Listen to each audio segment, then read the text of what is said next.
Tony, in the honor of Halloween, it being the Halloween episode, as you guys can clearly see, I was curious if curious about some of your biggest fears. What are some of your fears that you have? I'm terrified, terrified of birds, absolutely terrified. Um, I'd say like probably one of my biggest fears is like letting down like my peers and like my family members because I know they have like a lot of expectations of me, and I feel like sometimes it's hard to live up to those expectations, and I don't know, sometimes that weight can be like really really crushing. I i mean like spiders like ugh, oh, they give me like the heebie jeebies, you know.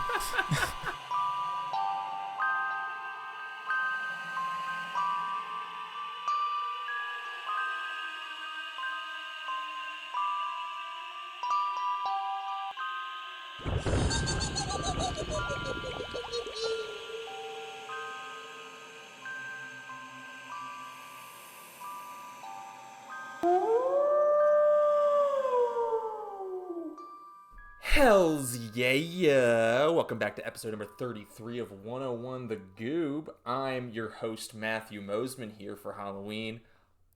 Get it, guys? I'm Bailey, but I'm Matthew. Oh, man.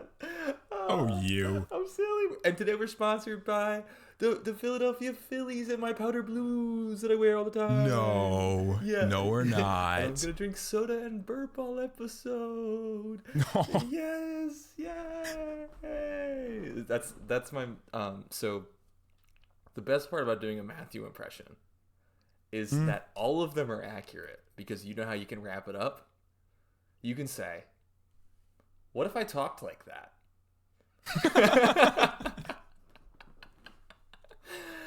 That's really true though. And it's how you do 100% accurate Matthew Mosman impression every time. But that being said, I'm not joined by Matthew Mosman today. I'm joined by the one and only Tony. How are you doing? I'm doing pretty good. I'm feeling a little scared. We're in the darkness. Mm-hmm. It's close to Halloween. Very.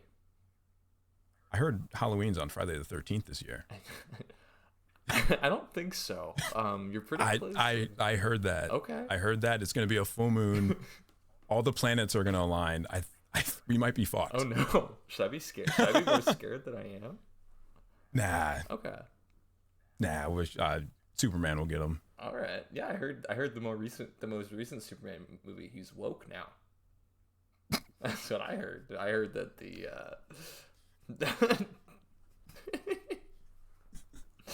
just the things I hear. Just don't shoot the messenger. Speaking of woke, none of you liberals have called into the Goob hotline 717-803-7302. Tony, what do you have to say for these woke leftists that are not calling into the 101 the Goob hotline? I mean, for all, and we can bleep this if you want. For all you woke fucks, do you want to get a hex put on you? Because like, It's Halloween. we can do that. We've been studying. We know witchcraft and wizardry. We can do that. I got a cauldron right over there. Shit, I didn't know you. What, you got that on Amazon? No, Oh no. I forged it. Oh jeez. Do you even forge cauldrons? I don't even know. I don't know. I think probably. I guess. I'd have to imagine. But I think if you're whimsical enough, they show up at your door. If only. Kind of like babies. Not for me. I had to make it. Storks. They just drop them off. Yeah. Except, all right. So here, real quick, it's the Halloween episode. We're gonna get into the Grinch Jim Carrey film real quick, though. Why'd they give those old ladies a Grinch? You know what I'm saying? I don't know if I do. So just that sentence to me sounds insane. So in the Jim, I haven't seen that in a long time. You're gonna have to elaborate a little bit more for in me. the Jim Carrey adaptation of the film The Grinch, Who Stole Christmas, that is. Everyone was getting their babies delivered, and these two ladies Nothing wrong with that, by the way.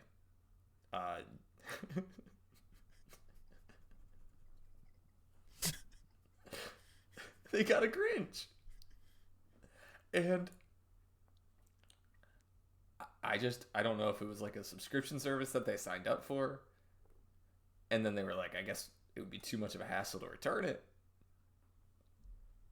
But if I ordered, let's say, like some groceries, and they showed up green, not supposed to be green necessarily, you might think, what's going on? Green and hairy, I guess. Yeah. It's like if I ordered a potato and it showed up green and fuzzy, I might think, oh. Bad spud. Bad spud. And turns out, nice guy. Heart grew 3 times that one time. That is true. But I just think, how'd those 2 ladies end up with that little guy? Maybe it was like a Bean Boozled thing. Like they were gonna get a good one, and then they got the bad one. Tony, I think that you bring up Bean Boozled maybe once every maybe 2 times a year, and every time it totally throws me off because it's an amazing reference, and I feel like it's always spot on. Yeah, maybe this baby situation was kind of like Bean Boozled. Yeah. Yeah. And there's like they're gonna get a Lime baby, and then they got the fresh cut grass. That's what they got.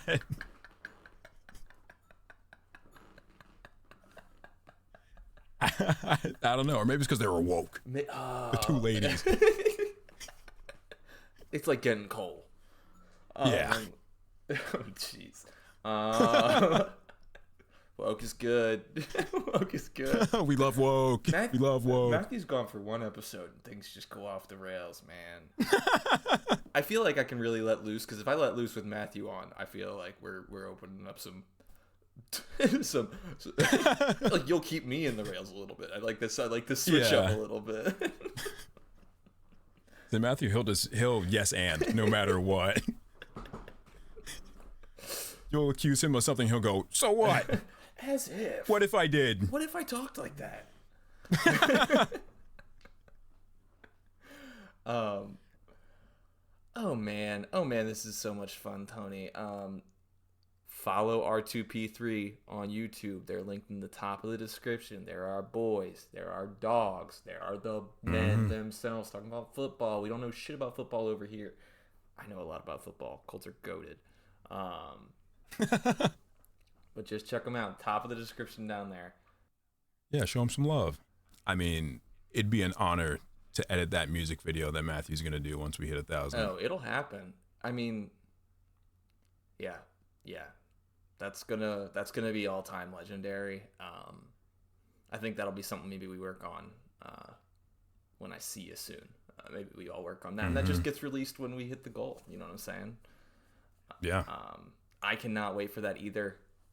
If you guys weren't there for 1,000 followers on the TikTok, Matthew will do a full cover, or 100 followers on the TikTok. Matthew's going to release the full cover of, I don't even remember the name of the song, to be completely honest with you.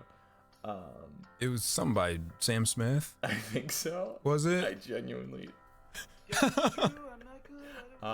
just got to go to the TikTok and see. Go to the TikTok, check it out. Maybe we'll pin it.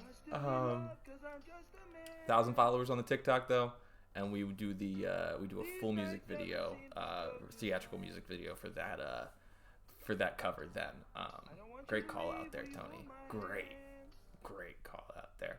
I'm not missing anything on the. Yeah, we already said the Goop hotline, and follow us on social medias. Do the slippity swap if you're on one, switch to the other.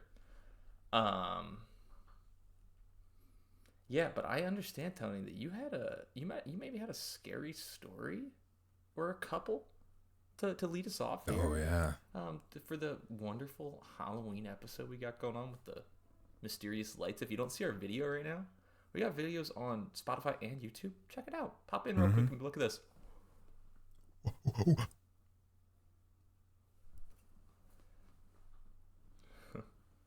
Can't be doing that. All right, so this is a true story, and this is gonna get a little grim. So in the Dells, Wisconsin Dells, we have a shop up there, and I forget how many years ago it was, but the street that the shop is on is adjacent to Elm Street. So I'm gonna preface it with that. But there was a family who lived directly next door to us, and like we'd see them every now and then whenever we were up there for like the weekend. So we, just as neighbors do, we see each other, we say hi, and then that's pretty much it. Like they don't want to get in our business, we don't want to get in theirs. Just Yeah. the kind thing to do. And then one weekend when my dad's up there, he notices that there's like a bunch of like cop cars and stuff like out the back of their house. And so he's like, what's going on here?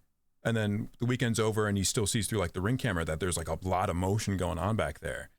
And we come to learn that the family that was living there was a man, his wife, and then their child. I don't know exactly if it was a boy or a girl or anyone in between, but we come to learn that the man murdered his wife in that house, and her body was in there for 3 days. Oh my God.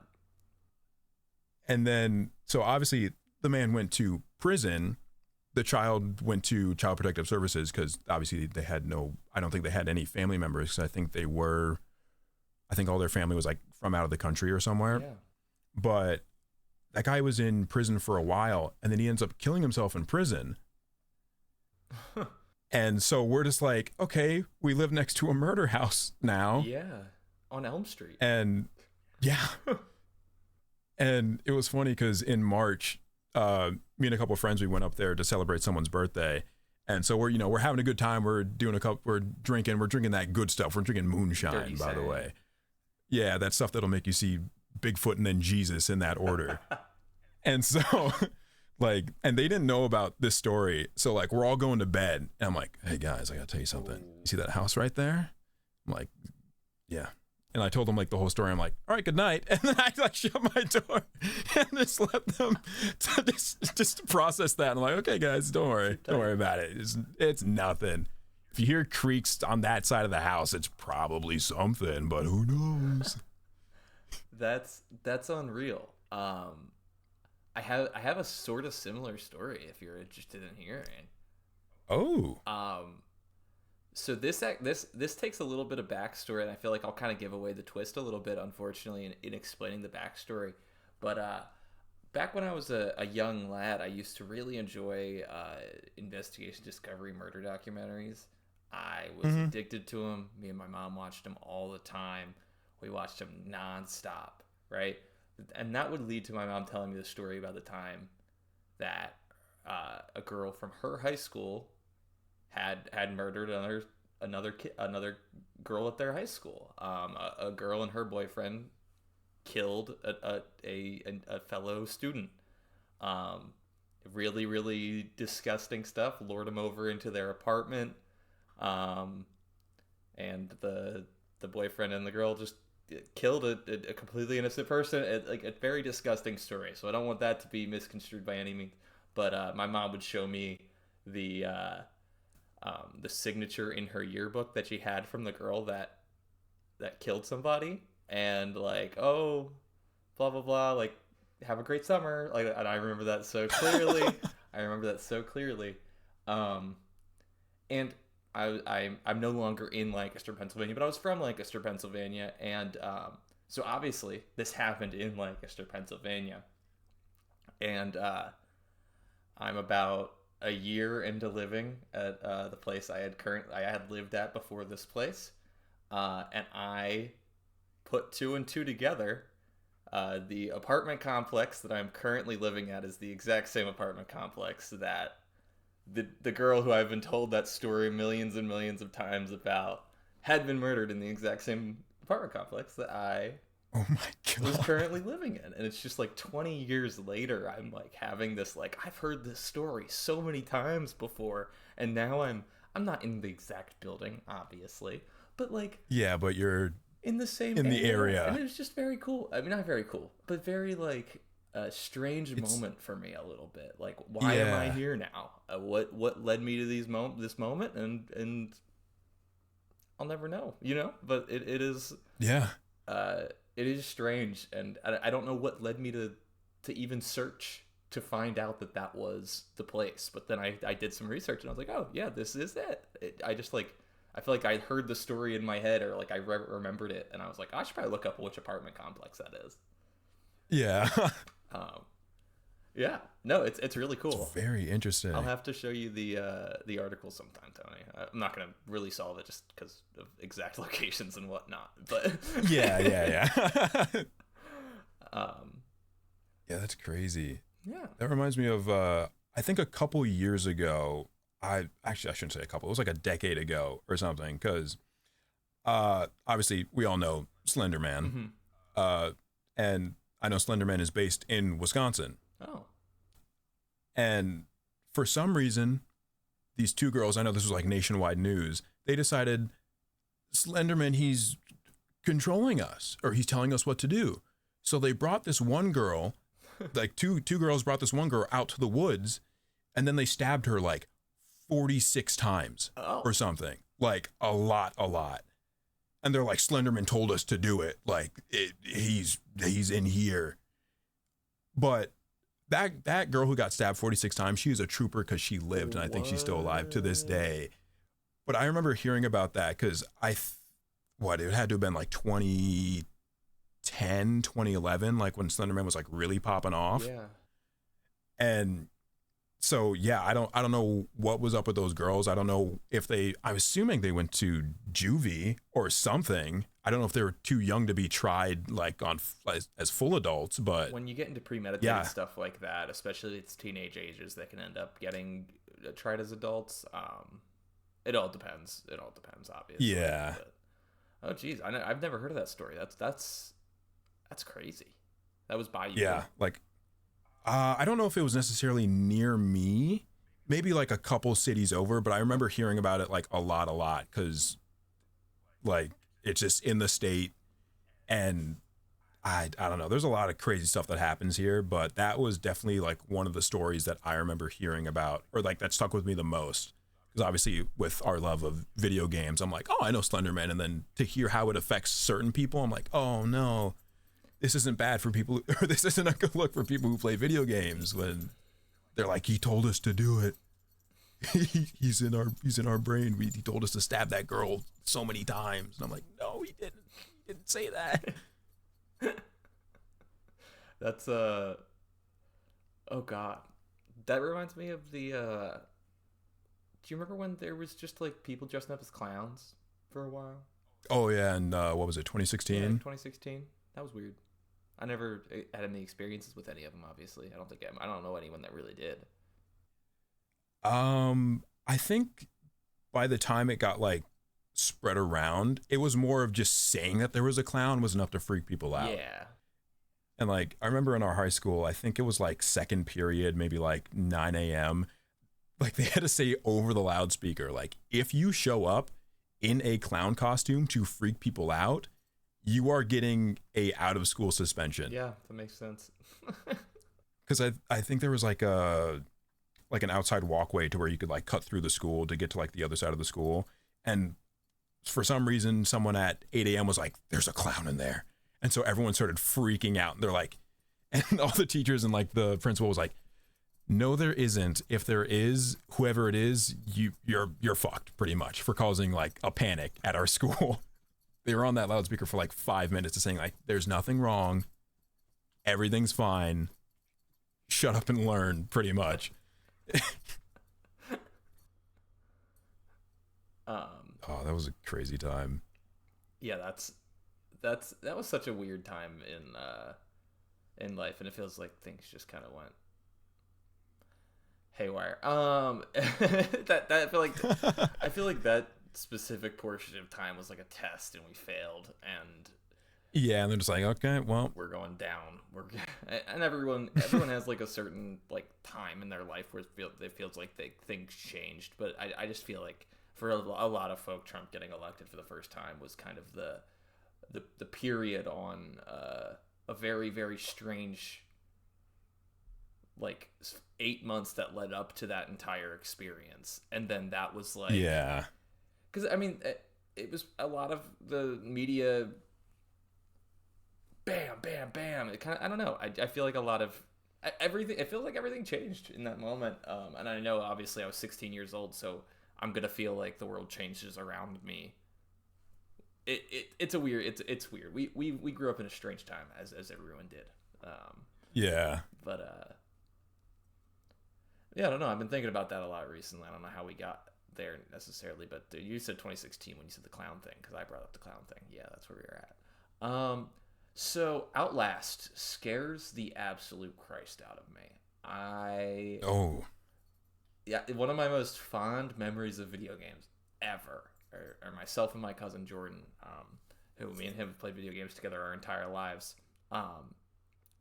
And we are trying this not even new game, but this new game to us called Outlast. And in the very beginning, early portions of the game, there's this part where you're opening up a door to a library, and a hanging body flies down and is screaming. And without, like, the quickest I've ever seen anybody close a game on a controller. I'm telling you, Jordan had an Xbox controller in his hand. He said out loud, "Scary, scary new game." And it was closed. The game was closed. And so Scary, Scary New Game has been in my vernacular since that moment, probably close to 15 years ago. Not quite 15 years ago. But, oh my gosh, what a moment. What a scare. My heart dropped the second that happened. It's a cheap jump scare at the beginning of a game that's building up. Like, the game's full of cheap jump scares. The game is 100%. The game is not built on jump scares though entirely, but you don't get jump scared for the first like 20 minutes of the game on purpose. And you know it's on purpose, and you're waiting for the moment. And you think you're safe when you open the door, and it doesn't happen right away. And then it happens, and you piss yourself. And I don't know.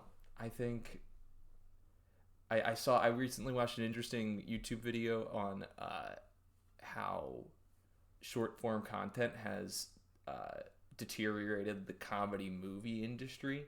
But I fear that also the inverse has happened to horror games. I feel like there's a plethora now that it's rare that we see something. There's a million Outlasts. There's a gazillion Outlasts now, and there's so many, and it's just so refreshing when there's a new horror game that like genuinely challenges the brain, and it's not just a get scared simulator. Yeah, like one thing that I feel is true for both horror games and horror movies is one, not showing the main thing that is so like supposed to be scary, at least not in its entirety. Showing glimpses, so then it leaves your mind to think, what did I just see? That's only a part of a thing. How big is the rest of that thing? What does this thing look like? Like you hear it, you hear what it's doing to the environment around you, and you just know this thing is dangerous. I gotta get away. Like I feel like that is really good, but also just games that are really good at setting up like ambiance and environment to where they don't need cheap jump scares. Like you said, like Outlast, it doesn't scare you for the first 20 minutes because it's building up that fear of it something is going to happen.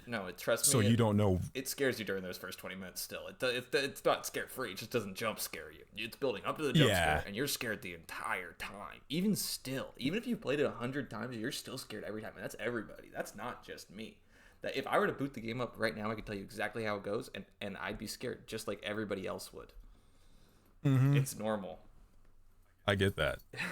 That's how I feel like with like, because I've been playing a lot of Resident Evil, and I can't wait for Resident Evil 9 to come out. I think, what was the last one that came out? Resident Evil 4. There's a certain enemy in that game to where you cannot deal damage to it, and it does not tell you that right away. So you're laying into this thing with the heaviest of weaponry you can that kills these brutes, and it just falls to the ground and just like flops at you, and I'm like, nope, get away. like the type, like I'm sitting in this chair and I'm lifting my feet up Oh because no. I like that's scary. That's And awesome. I think with the, what was it, Resident Evil 9 Requiem, I think that's the name of it. I was watching the trailer and it made me do that again. The character is looking down a dark hallway and you just see this big like scary lady like fill up the door I frame saw that. just I from saw the that. darkness. Yeah. And I was like, ooh, I was like, I don't like that. And then in that moment, I'm like, I can't wait for this game to come out. I can't wait to be in the moment in that game and just play it. I'm excited to hang out in a Discord call while you play it. That'll Oh, I will gladly stream that'll that. be a great time. I'll enjoy Markiplier's 2-year long playthrough of it. And yeah, that'll be my that'll be my enjoyment of the Resident Evil games. But I'm always excited for the release because there's always a plethora of content, and my friends enjoy the games so dearly, and I love it. This is not Halloween related at all, but I made it is a little Halloween because it's scary. I downloaded the game. I'm late to it. I know I'm late. Mega Bonk. Oh, Tony. it's got you hooked. Tony. It's got you hooked. I bought it yesterday. How many hours you I got have in it? 12 hours in it, Tony. I mean that's just that just shows it's a good game. Tony, I love it. Oh my goodness. It checks every box. I'm going around like just oh my goodness. I love it so much. I was playing Clover Pit. And I love Clover Pit. You played Clover Pit, right? Mhm. Great game. Amazing game. Sometimes really frustrating to get started though. You get Yeah. stuck in a loop of just getting nowhere, and that happens. That happens in Mega Bonk, don't get me wrong. But the amount of times you get to really do the combo that you really want to do is so high. It's awesome. Oh man, roguelike, that they do something to me, man. I'm kind of out of. I still enjoy a good PvP game. Don't get me wrong, but you give me a dumb sim game, like if you give me like you're running a shop, oh, sign me up. That's an easy 12 hours banked, and then I'll delete the game and forget about it forever. Oh, 100%. But there's not. I love it. I literally love it. I was so obsessed with like that damn grocery store simulator game that we all played together. Oh, I yeah, loved Supermarket it. Simulator. I loved it so much, and I just never wanted to stop playing with you guys. So I guess that's the scary part. I probably have. I don't even know how many hours I have in it. I have. You know that trading card simulator game that came out a while ago? Oh yeah, the one where you have like your own shop. Yeah. I've got like 70 hours in that game, dude. I downloaded a Pokemon mod for it. That's pretty sick. Yeah, it's pretty awesome. No, it's sick as hell. Yeah, like let me tell you, it's pretty rad. yeah, no, we like it.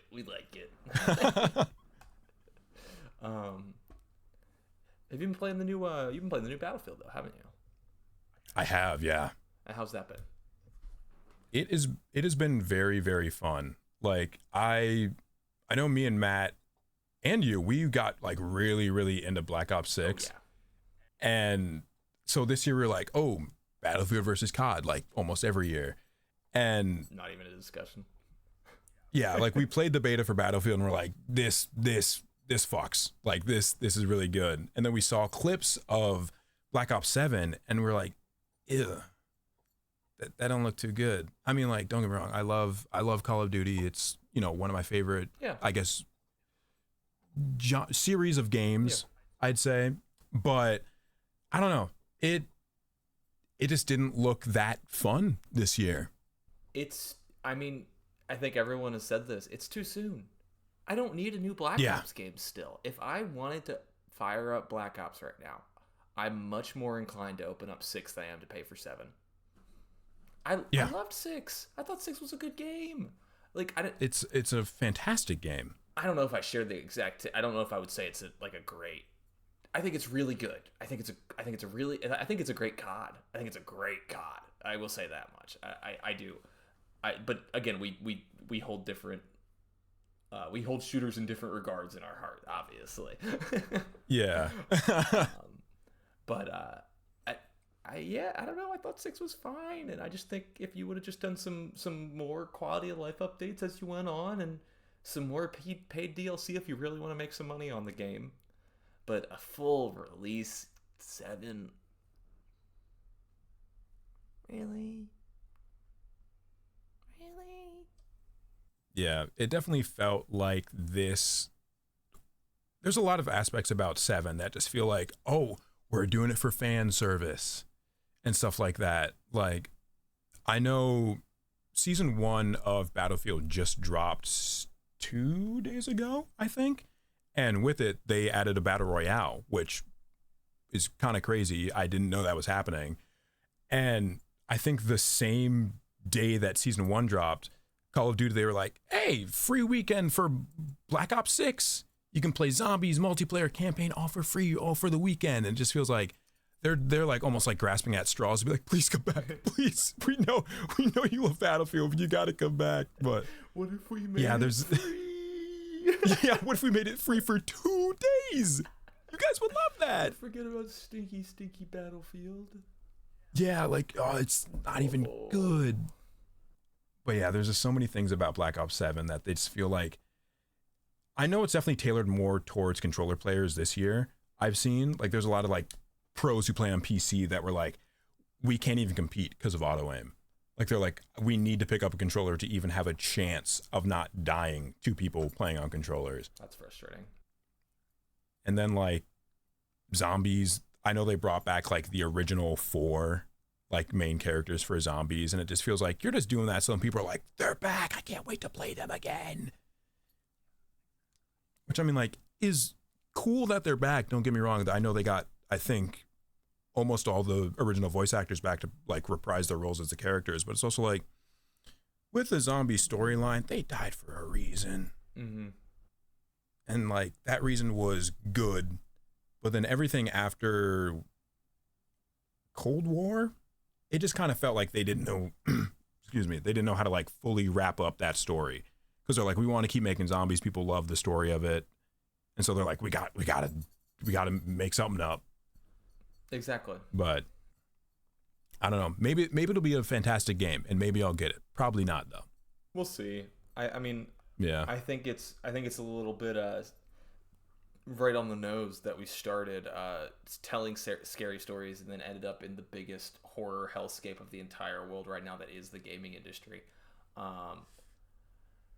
Because holy shit, I mean, what a wonderful thing that just turned into some of the largest corporations turning the largest profits on some of the most exploitative work in the entire world. yeah, I mean, between like gaming consoles / gaming PC like part production, which is extremely terrible, and then crunch and exploitation of game developers for these massive corporations. Yeah, that's the real Halloween, guys. Is the billionaires taking your right to live away from you. yeah. So kind of what Tony was talking about during the cold open, guys. It's not getting better. It's only getting worse. And that's the goob. That's the real goob for you. that was pretty good. I like that. And that's, man, 101, that's the goob. Oh shit, 101, that's the goob. That's good, Tony. That's really good. But Tony, that was kind of a soft wrap there. But I was curious if you had anything you wanted to get into before we start winding things down. Say goodbye to the viewer. I'm gonna add something here real quick that I'm gonna throw at the very beginning of the episode because I forgot. Hey, this is me later because I forgot to at the beginning. Follow R2P3 on YouTube. They're linked in the top of the description. There are boys. There are dogs. There are the men themselves talking about football. We don't know shit about football over here. I know a lot about football. Colts are goated. But just check them out. Top of the description down there. That's right after the Yeah, show 'em Matthew some love. impression. But That'll be good. Tony, before we get out of here, do you got anything you want to share with the lovely listeners? I guess just this Halloween I'm gonna be going as Scrooge. Oh yes. I'm going to a Halloween party. I'm gonna wear that outfit that I wore for New Year's, and my entire bit the whole time is gonna be like, I'm so tired, dude. I just want to go to bed. But I'm also gonna be like taking shots and just chucking alcohol. But I'm just like, it's too loud, dude. Like, turn down. I love Sosa. I've got 3 meetings tonight. By the end of the night, I'm just gonna be tossing money to people and be like, I have a new meaning on life. You gotta find Tiny Tim. You gotta find him. That's your goal all night long. You're either tired or you're looking for Tiny Tim. Have you seen him? He wasn't doing I have a gold coin to give him. He had his little can that he would shake at me, and I would just go. Bah. I'm also dressing up for Halloween. I'm gonna be Christopher Sanchez. Ooh. Look.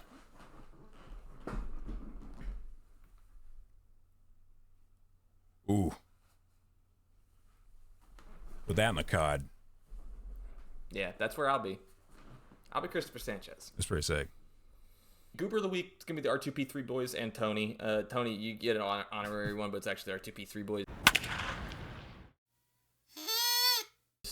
Check them out, like I said. Oh my gosh, please check them out. Please do it. Call into the 101 the group hotline and check out R2P3. Those are the 2 requirements. Do both of them, or I'm gonna lose it. And he's off the rails this week. He'll do it. I've seen what he has. I'm off the rails this week. Roar at him. Oh, he's showing fangs. You better do it. Ready?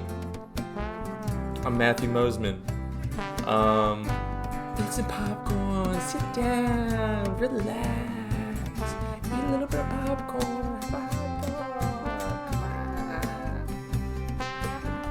That's pretty good. That's all I got. I mean, that's all you need.